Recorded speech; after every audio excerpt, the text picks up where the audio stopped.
Assalamualaikum warahmatullahi wabarakatuh. Perkenalkan, nama saya Muhammad Fazal Bagas Saputra. Saya bersama dua rekan saya, yaitu Muhammad Mansur dan Ronaldo Kristio. Kami dari Prodi Manajemen Universitas Dinamika Surabaya akan membahas materi manajemen pemasaran, yaitu memanfaatkan pasar global. Pasar global. Pemasaran global merupakan suatu upaya dalam mengutamakan seluruh sumber daya, yaitu sumber daya manusia, sumber daya alam juga, serta aset fisik atau modal dana, dan berbagai tujuan perusahaan lainnya demi menindaklanjuti ancaman pasar global dan untuk meraih potensi-potensi yang sama yang terdapat di pasar global itu sendiri. Perusahaan global merupakan sebuah perusahaan yang beroperasi di lebih dari suatu negara dan menangkap R&D, produksi, logistik, pemasaran, dan keuntungan finansial yang tidak tersedia hanya untuk pesaing domestik. Perusahaan global juga merencanakan serta mengoperasikan aktivitas mereka di seluruh dunia. Pemasaran global juga melampaui produk serta jasa. Nah, jasa sendiri juga mewakili sektor yang tumbuh paling cepat dalam ekonomi global dan menyumbang 2/3 dari output global, 1/3 dari pekerjaan global, dan hampir 20% dari perdagangan global.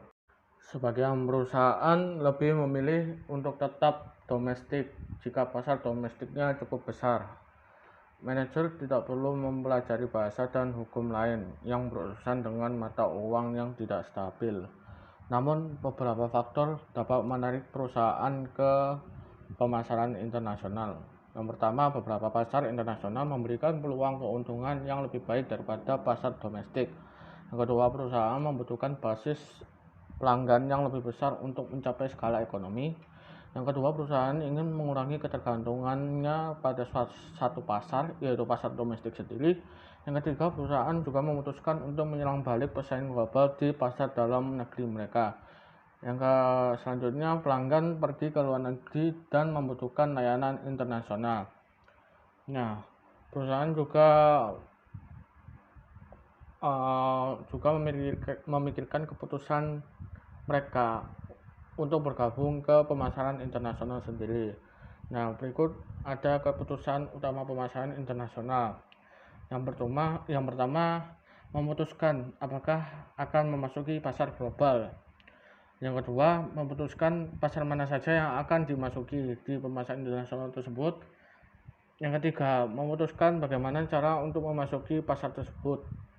Yang keempat, memutuskan program-program dalam pemasaran global itu sendiri. Yang kelima, memutuskan organisasi-organisasi di pemasaran global. Maksudnya organisasi-organisasi di sini memutuskan kompetitor mana saja yang ada di pemasaran internasional tersebut, dan juga perusahaan-perusahaan yang akan berkolaborasi jika mereka memutuskan untuk bergabung ke pemasaran internasional itu sendiri. Selanjutnya, mengamati lingkungan pemasaran global. Dalam sistem perdagangan internasional, ketika sebuah perusahaan menjual produknya ke negara lain, mereka mungkin saja akan menghadapi keterbatasan perdagangan antar negara.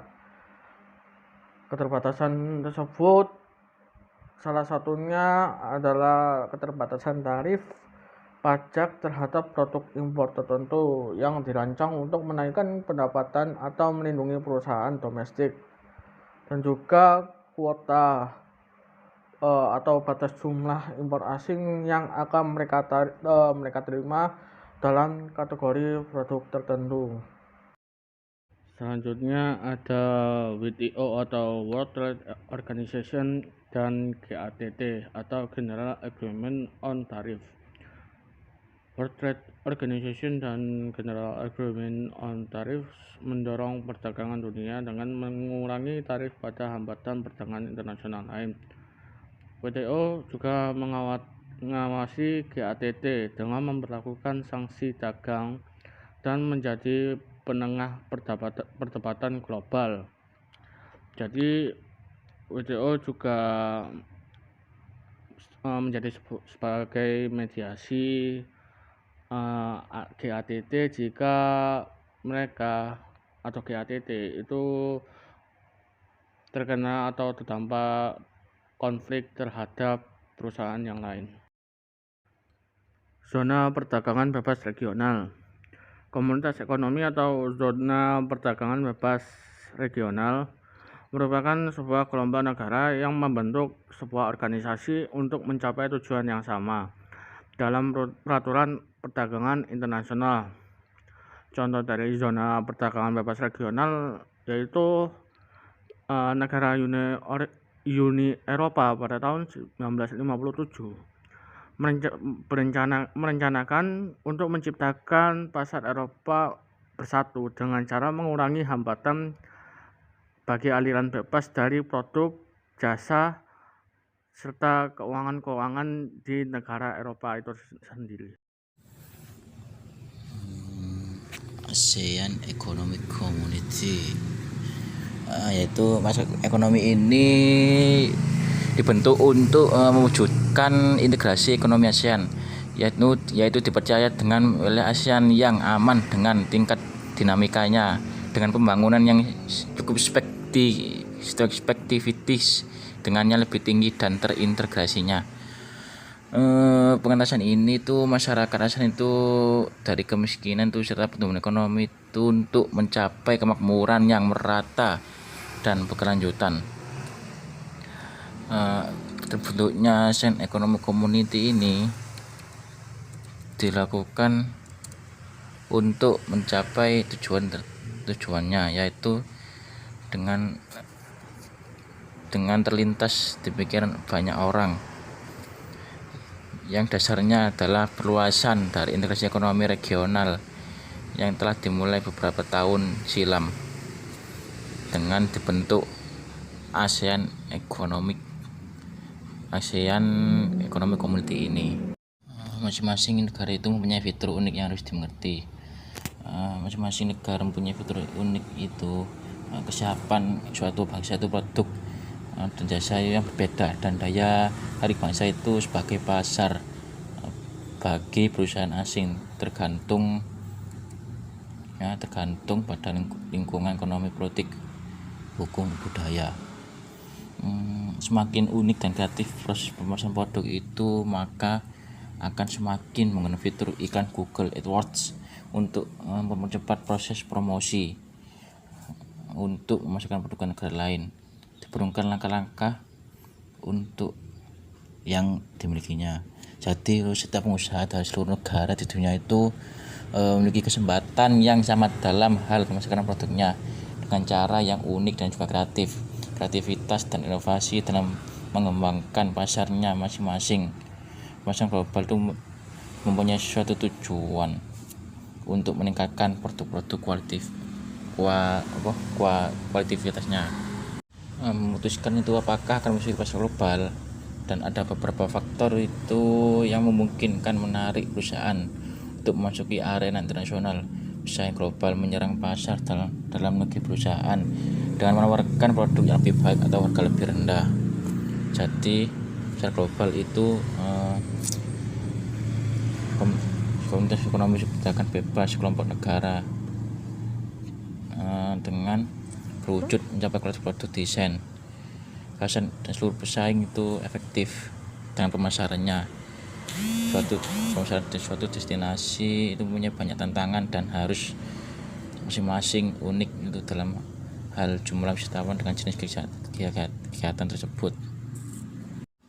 Karakteristik demografis yaitu yang pertama adalah pendidikan, kedua ukuran pertumbuhan populasi, yang ketiga adalah komposisi usia populasi, dan yang keempat yaitu karakteristik geografis, yang kelima yaitu iklim, yang keenam ukuran negara, yang ketujuh kepadatan populasi kota desa, yang keenam struktur dan populasi dan stabilitas pasar, yang ke-9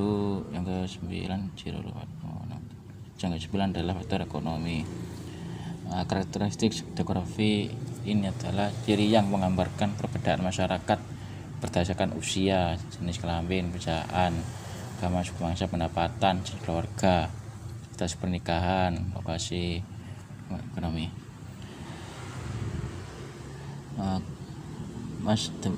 Karena penelitian ini menginvestigasi pengaruh demografi, masa kerja, dan kepuasan gaji terhadap komitmen aktif. Komitmen koordinasi itu merupakan hal yang memungkinkan dapat menirukan apa yang dia punya. Lalu kita apresiasikan karakteristik demografi ini dengan menunjukkan hal-hal yang positif, dan di mana usia itu menjadi salah satu faktor yang memberikan pengaruh baik terhadap kinerja dan juga komitmen organisasional seorang karyawan dalam organisasi. Dalam penelitian itu mengenai komitmen organisasi, sebelumnya dikatakan oleh Mayer dan Allen itu bahwa pekerja itu lebih berkomitmen karena mereka itu lebih merasa mengalami kepuasan yang lebih tinggi di tingkat usia yang lebih tua. Peran dan hubungan gender itu berkembang dari interaksi yang terjadi antara berbagai kendala biologis, teknologi, ekonomis, dan kendala-kendala sosial lainnya. Berdasarkan penelitian yang dilakukan oleh Engel Perry, yaitu menemukan bahwa wanita itu lebih berkomitmen terhadap organisasi jika dibandingkan dengan pria. Pendidikan juga itu merupakan salah satu hal yang mempengaruhi attitudinal komitmen dibandingkan dengan yang dimana dalam hal ini dijadikan sebagai komitmen yang menggambarkan dari segi dimensi afektif. Dengan semakin baiknya pengetahuan dan pengalaman intelektual yang didapati oleh seorang karyawan ataupun manusia yang akan membuat tugas dapat dengan mudah dikerjakan dan mampu menghasilkan output yang terbaik. GDP atau PDB itu produk domestik bruto, diartikan itu sebagai nilai barang dan jasa akhir yang dihasilkan oleh berbagai unit produksi di wilayah suatu negara dalam satu waktu setahun. Produk ini itu merupakan satu indikator penting untuk mengukur kondisi perekonomian suatu negara. GDP itu menjadi salah satu indikator penting untuk mengetahui kondisi ekonomi di suatu negara dalam suatu periode tertentu. GDP pada dasarnya itu merupakan jumlah nilai tambah yang dihasilkan oleh seluruh unit usaha dalam suatu negara, atau merupakan jumlah nilai barang dan jasa akhir yang dihasilkan oleh seluruh unit perekonomian. Secara singkat, GDP itu menjadi salah satu metode untuk menghitung pendapatan nasional. Cara menghitung GDP ini untuk menghitung angka GDP itu ada 3 pendekatan yang dapat digunakan, yaitu pertama pendekatan produksi, yang kedua adalah pendekatan pengeluaran, dan yang ketiga adalah pengeluaran konsumsi rumah tangga. Pendekatan produksi itu jumlah nilai tambah atas barang dan jasa yang dihasilkan oleh berbagai unit produksi di wilayah suatu negara dalam jangka waktu tertentu. Unit-unit produksi itu dikelompokkan menjadi 9, yaitu yang pertama pertanian, kedua pertambangan, industri pengolahan, listrik, gas, dan air bersih, konstruksi, perdagangan, hotel dan restoran, pengangkutan dan komunikasi, keuangan, real estate, dan jasa perusahaan, jasa pelayanan pemerintah. Yang kedua adalah pendekatan pendapatan. GDP ini merupakan jumlah balas jasa yang diterima oleh faktor produksi yang ikut serta dalam proses produksi di suatu negara dalam suatu tertentu. Balas jasa faktor produksi ini yang dimaksud adalah upah dan gaji, sewa tanah, bunga modal, dan keuntungan. Semuanya itu sebelum dipotong pajak penghasilan dan pajak langsung. Di sini GDP mencakup penjutan dan pajak tidak langsung. Itu pendekatan pengeluaran, yaitu komponen pendapatan akhir yang terdiri dari pengeluaran konsumsi rumah tangga. Konsumsi rumah tangga ini, pengeluaran konsumsi rumah tangga merupakan pengeluaran atas barang dan jasa rumah tangga untuk tujuan konsumsi. Rumah tangga itu menjadi pengguna akhir dari berbagai jenis barang dan jasa yang disediakan dalam perekonomian suatu negara. Terdapat 7 strategi masuk ke dalam pasar. Pertama ada ekspor, tidak langsung, langsung, green future, pembersihan lisensi kontrak, manufaktur kontrak, dan terakhir manajemen pendidikan bersama. Memutuskan cara memasuki pasar.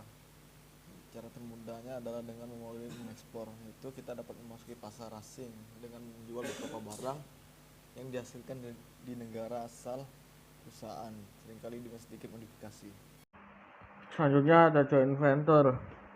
Joint venture adalah upaya memasuki pasar asing dengan bergabung bersama perusahaan asing untuk menghasilkan atau memasarkan suatu produk atau jasa.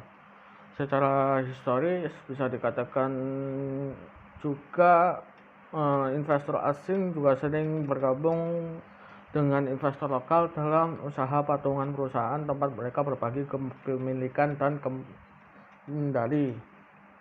Untuk menjangkau lebih geografis dan pasar teknologi, General Electric Capital juga memandang joint venture sebagai salah satu alat strategis paling kuat dalam perusahaannya.